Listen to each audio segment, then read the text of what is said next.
श्री सूत जी महाराज से शौनकादियों ने पूछा कि महाराज ये बताइए कि जिस उत्तरा के गर्भ में भगवान ने उस बच्चे की रक्षा करी थी अश्वत्थामा के ब्रह्मास्त्र से, उस बच्चे का क्या हुआ? तब बताया उत्तरा ने सकुशल एक बालक को जन्म दिया, और जब वो बालक का जन्म हुआ तो ब्राह्मणों को बुलाया गया, स्वस्ति वाचन आदि हुए हैं, और उस बालक का नाम रखा गया है परीक्षित। बोलिए श्री परीक्षित जी महाराज की जय। और ब्राह्मण जो हैं उस परीक्षित जी का भविष्य कथन करने लगे। अब जब पंडित जी भविष्य कथन करते हैं तो सुनने में अच्छा लगता है, पता नहीं क्या कहेंगे क्या कहेंगे। हाँ, तो यहाँ पर पंडित जी क्या बता रहे हैं, ये बच्चा कैसा होगा। ब्राह्मणा ऊचुः ब्रह्मण्यः सत्यसन्धश्च रामो दाशरथिर्यथा। बोले ये ब्राह्मणों का इतना बड़ा भक्त होगा जैसे कि भगवान राम। और एष दाता शरण्यस्य योशी नरः शिवी, शिवी की तरह ये दाता होगा।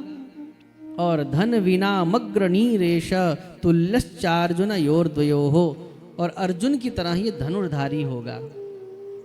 और क्या बताया, आश्रयः सर्वभूतानां यथा देवो रमाश्रयः, जैसे कि रमाश्रयः अर्थात रमापति भगवान विष्णु जो भी इनके शरणागत जाता है ये उनको शरणागति प्रदान करते हैं, वैसे ही अपने आए हुए को ये परीक्षित शरणागति प्रदान करने वाला होगा।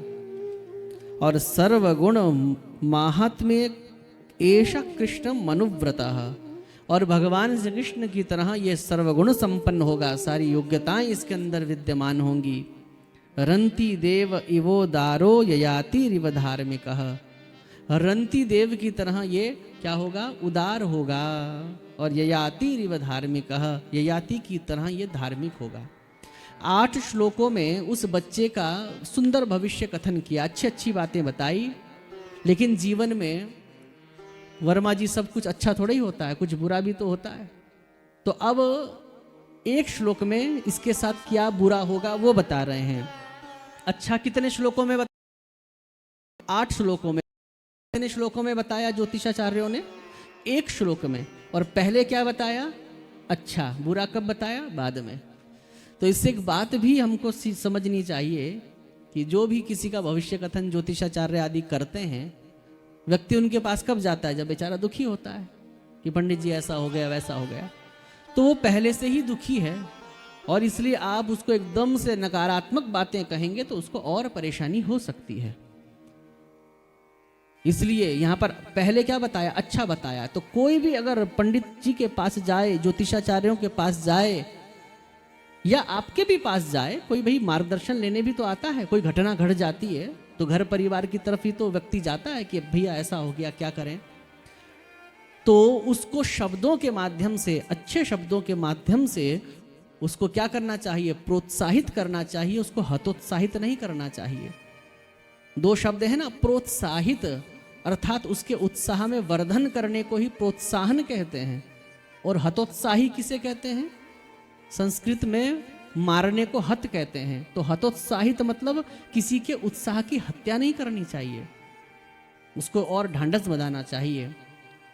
तो इसलिए पहले कोई भी आपके से अगर मार्गदर्शन लेता है तो उसको अच्छी बातें बताइए, अच्छी बातें। तो यहाँ पर 8 श्लोकों में अच्छी बातें बताई। फिर जीवन में सारा अच्छा तो नहीं होता, फिर बड़े तरीके से 1 श्लोक में क्या घटना इसके जीवन में घटेगी ये बताया कि तक्षकादात्मनो मृत्युम द्विजपुत्रोपसर्जितात् प्रपत्स्यत उपश्रुत्य मुक्त संगः पदम हरेः। इसके जीवन में घटना घटेगी, तक्षकादात्मनो मृत्युम, इससे किसी ऋषि का अपमान हो जाएगा और उस ऋषि का पुत्र इसको तक्षक सर्प के काटने से तेरी मृत्यु हो जाएगी, ऐसा उसको शाप प्रदान करेगा। अब यहाँ तो पांडव बड़े घबरा गए कि हमारे वंश में ब्राह्मणों का, ऋषि का अपमान करने वाला क्या कोई पैदा हुआ है? तब कहा कि देखो विधि के विधान को कौन काट सकता है, लेकिन तुम चिंता मत करो, उस शाप से ये विचलित नहीं होगा और ये सब कुछ त्याग करके शुक्ताल की पावन पवित्र भूमि में श्री सुखदेव जी महाराज के श्री मुख से श्रीमद् भागवत महापुराण की कथा सुनेगा और मुक्त संगह पदम हरे, और ये मुक्ति को प्राप्त हो जाएगा। अंत भला तो सब भला, ऐसा भविष्य कथन किया है। प्रेम से कहिए श्री राधे।